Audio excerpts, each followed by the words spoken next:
What is going on, YouTube? We got a new project in the shop already. We basically just finished up the S10 like a week ago maybe, and we were originally supposed to be out of town this weekend, so I wasn't going to get to nothing, but we got to make do with what the time we have. So I went yesterday and picked this up kind of secretively from my mom. This is her truck from basically high school, and we got to do some work to it. It's been sitting for, well, I'm 24, almost 25, and it's been sitting for quite a bit longer than that. We the house I grew up in, this thing got dropped off basically like this because they went and picked it up from the body shop. They just had it repainted and everything, and well, it's been sitting since then. So we have done a couple minor things, pulled it out of the shop. We touched on the brakes, of course. Old trucks, sitting, rubber lines, brakes, booty, big booty. So we disc brake swapped the rear end. It's got a 12 bolt in it. We disc brake swapped it, shaped the calipers down to fit the 15-inch wheels. We got all that bled. We put a new master cylinder on up here. Kind of bled the brake lines, replaced some of the brake lines. Some of them were still good, and they didn't really need all replaced. And but yeah, we got to get something in this general vicinity fixed.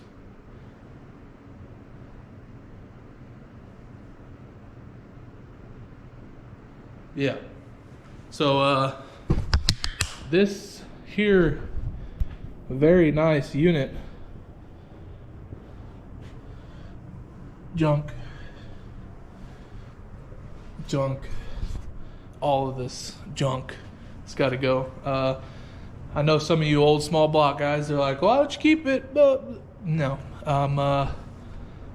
The amount of fun that this thing won't be with this, the drivability, yes, it's mostly my fault because I don't really want to sit here and adjust the timing and get the carburetor dialed in, and then no, it's just, it might look like carburetors in my lifestyle, but they're not. So but yeah, we're gonna get this thing out, and well, didn't we just take an engine out of that and it ran just fine? I think we did. Yep. This bad Johnny is gonna go in there. So this truck has got a turbo 350 in it. That we know of. It's got like maybe 200 or 300 miles on it since all this is done 25 plus years ago. So we'll drop the pan, make sure everything looks good in there, put a new gasket on because it is leaking, and we're going to keep the turbo 350 in there because it's what we have and it's what we think is good. So we're going to use that, and then we won't have to change any drive shaft, anything like that. We're going to put this thing in here. So this is just a 5.3 out of Dad's S10 with a small truck cam, and that's why it left Dad's S10, because we're trying to go fast, sound cool, and everything in that, and we don't really need that in here. We need it to sound cool. Truck cam will do just fine for that, and I'm going to build probably a whole custom exhaust like I did on a couple other trucks, but there's plenty of rooms for activities. 100% is going to get an LS motor. I know it's not going to look as good as you can dress up some of the old small blocks, but I'll do what I can. We'll probably clean it up as best we can, get some new parts under here, but the main thing is we want this thing to run, we want this thing to drive, and we want it to be pretty reliable because we want Mom to be able to take this just about wherever she wants. And yeah, so far Mom doesn't know, fingers crossed. She was at work the other day, we went and picked this thing up, and her birthday is February 8th. So hopefully by the time you guys see this video, this thing will be running and driving, and hopefully it's before February 8th. And we might do like a little reaction video to Mom if we can get away with her not knowing. Mom is very, nosy. Mom is very nosy. She's got, you know, these super data tracker app thing on her phone that tells us where we are. She knows where she's basically Santa Claus. She knows where we're sleeping. She knows when we're awake. She knows if I've been bad or good. But for Jesus Christ, it's a truck for sake. So, but yeah, we're going to try to get this thing out of there. She doesn't really go into the shop back home, so she might not notice that it's gone. That's the goal. And as long as she didn't watch the cameras at her house when we pulled out of there and whatnot. So far, it's been like 3 days. She hasn't said anything. So if we can keep it quiet, we might get her, but I'm gonna say we probably won't. So this might be in the video, this might not be in the video, but here we go.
Well, YouTube, it's been a hot minute since I've been on here. It's been, I guess, 2 days, not really necessarily a hot minute, but we got the truck over here in the garage, set up a time lapse, got the engine out. The old engine is, that ugly thing is right there by the trash can where it belongs. And well, a lot of parts have been bought. We've bought new motor mounts. Had to buy new bottom ones for down there because I guess these are different, way different than what I'm used to. But I put those motor mounts on there, and we got these motor mounts here, which are the sliding ones, like what I use for all my other swaps through like Dirty Dingo. But I bought Amazon ones on these because I didn't want to spend a whole bunch of money and not know they don't work. So I wanted to go cheap for now, and if we swap them out later down the road or whatever. But they look the same quality pretty well. They just don't say Dirty Dingo on them. They look like they might be a little heavier. So who knows? They'll probably be all right. But we got the flywheel on here. I walled out these holes.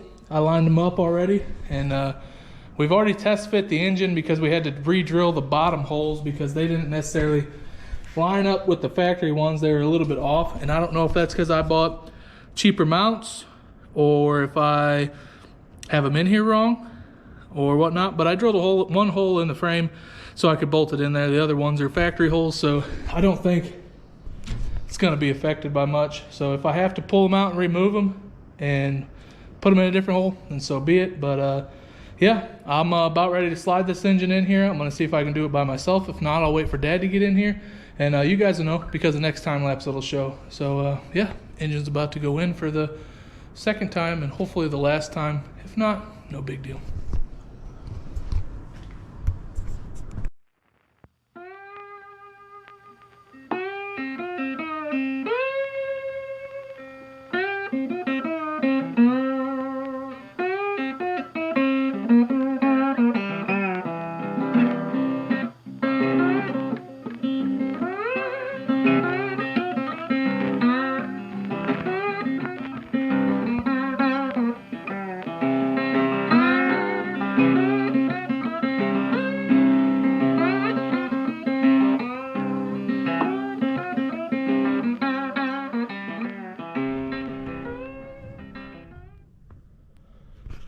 Well, the engine is in there and in the mounts, but the transmission is nowhere close to bolting up.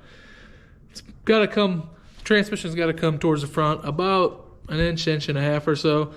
And I'm going to get down there, loosen up the cross member, see if it'll slide forward, and hopefully we don't have to cut a drive shaft. But if we do, oh well. So I'm going to get this thing loosened up and try to slide it forward. Well, a lot of stuff has changed. The engine has came out, the transmission has came out, the cross member that goes through there has came out, and yeah, we're about to go in for the last time. This is the actual last time. I know I said it in the other one, but it's just a lot easier getting it all lined up and spacing. We're gonna have to cut a drive shaft. We had the mounts in the wrong holes. Now they line up. So fingers crossed, everything goes good. So yeah, from there is there, and we should be moving forward with forward motion here in the next 20 minutes. We'll catch back with you.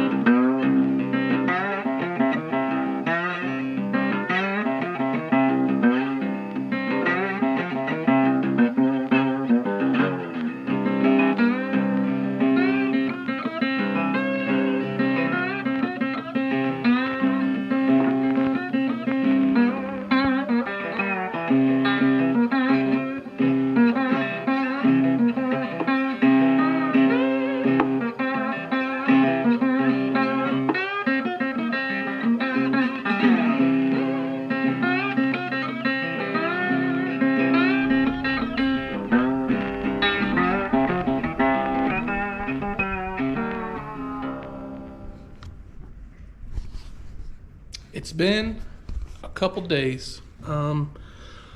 We ended up pulling the engine and everything back out. That cross member that was down there, we had to get that out of there. That was a fiasco because I didn't have the proper tooling to get that done because my service truck was in the shop. But I got a Sawzall in there, cut the little, all these old trucks, if you guys are familiar with them, use rivets instead of bolts. So I cut all those rivets out, grinded them all out as best I could, and we pulled the trans all the way out. We put the trans on the transmission on the engine, and we slid everything back in all in one piece.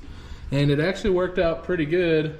And I had the motor mounts put in the wrong spots to fit right. So there's this set of holes back there, and then there's this set of holes up here. And I had it put in way backwards. So I pulled them forward, bolted them in. I just loosely bolted them. And then the slider mounts here are actually a little farther forward. So we originally put this thing in there as far back as we could to see if the original drive shaft would work. The original drive shaft will not work because it slid it about 1.5 inches farther forward, which only left it about 3/4 of an inch into the transmission, which wasn't okay at all. So we ended up finding a drive shaft, and we slid the whole engine forward about another 1.5 inches, and we found a whole nother drive shaft that is 3 inches longer. So that's like pretty well perfect. So we just got to swap some U-joints over and whatnot, and we got a drive shaft that'll work from all the extra projects we got back at the house. And but yeah, the headers are like perfect. We bought some Speed Engineering headers. They're C10 swap headers all the way from 63, I think the year was, to 98, 99. So I mean, these headers, I mean, they don't come close to anything, which I know they're not all the way flush up against the head. They don't come close to anything. They look cool, and they were the cheapest, best bang for our buck at $300 to get long tubes. Hell, you're paying $150 for short tubes. You might as well pay another $150 for long tubes and get that extra 10 to 15 horsepower and the sound quality we want. So basically, we got the wiring harness ran a little bit. We got a hole through the firewall back there. We got to get this wiring harness plugged in. We got the coil mount brackets painted.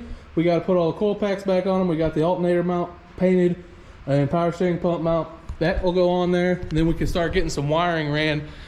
Me and Dad were looking. The factory alternator wire comes up front here, and I don't necessarily know if we're gonna have to keep this voltage regulator or whatnot, or how we're gonna make it work, but I might run quite a bit of new wiring on this thing, and wiring gets a little tedious and it's kind of hard to run a camera and whatnot, but I'll explain it to you guys after I get everything done and what I had to do to make this thing run. But yeah, we are basically some fuel lines and some wiring away from hearing this thing run. So that's gonna be my next couple set of goals here. Well, I say fuel lines and wiring. We got to mount the fuel cell still yet, which is going to entail pulling the bed off. I don't know if I'm quite going to do that just yet, or if I'm going to just get this thing running in the video and then start doing all the custom fabrication we're gonna have to do to get the fuel cell mounted under the bed, to get the exhaust ran all the way out, and then of course we'll have to figure out the tuning situation with a different ECU and a couple other different things. So, but yeah, I got the radiators mounted yesterday. Figured might as well do something while I was standing here bored. And yeah, we basically, like I said, we're pretty close to just having a couple minor things to do, and this thing will be almost running. So this is the second weekend we've been working on it. So, and we only worked on it 1 or 2 nights throughout the week. So nothing crazy, not hustling, but we do have the parts here for it, so that makes it a little easier. But yeah, this is over halfway, so we're good to go. I'm gonna get started on the tedious wiring and running the fuel lines, and I'll catch back with you guys in a little bit.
Looks a little different than it did the last video I took. But we got the bed put back on, not a big deal. Got all the fuel lines tight. Fuel lines are ran and mounted to the frame rail. Figured you guys really didn't need to see that. I ran AN lines from front to back. AN fittings, had to make lines. Stuff's not very fun, so I made it, got it done. Put some oil in this thing, put the spark plugs in it, put spark plug wires in it, put the dipstick in it, and that's about all I've done. And ignore this. This is the only battery I have right now that's somewhat decent, but it's too big for the battery tray, so we'll have to get a battery. Not a big deal. I'm gonna use this one just probably to get it started. But yeah, we got to drill a hole in the bed still yet for that the filler neck to come up through, since I mounted the fuel cell underneath the bed. It actually looks pretty good. You can barely see it. You can just barely see it right on the edge of the license plate there. About as best as we can get it. It ain't gonna hit the ground by no means. I mean, you're gonna have to take this thing off-road and then jump a hill and go rock crawling with it, but it ain't doing that anyways. So we gotta put a hole to put fuel in it, and it's like gonna be right underneath the hood here. So I'm gonna get the hood out of here and go from there. But I think I'm going to try to crank it a little bit and see if we can get some oil pressure. It's got no fuel in it whatsoever. I don't have the right ECU. I need a red and blue ECU. I've got a blue and green ECU. So, but the headlights come on, and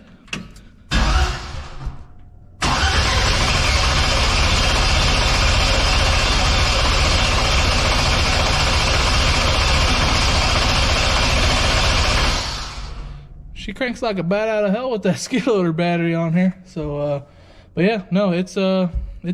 It's cranking. The oil pressure gauge, it's old, very old, so I don't know rightly if it works or not.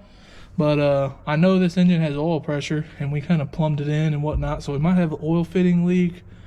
But I'm gonna crank it a little bit more. I'm gonna see if we got oil pressure, and then I gotta cut a hole in the fuel cell. We gotta get fuel, make sure the fuel pump works, because I did wire that up. That's what this wire's here for. I wired it up, put it on the relay and everything. But yeah, we got to get some fuel pressure in this thing. We got to get oil pressure, but that might not come until after it runs. And yeah, we're pretty close to starting this thing. So hopefully the next video is us legitimately cranking this thing over and starting it up. So stay tuned. Should be fun. If you're still watching, it's awesome.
Easiest startup ever. Like, my butthole quite tonight.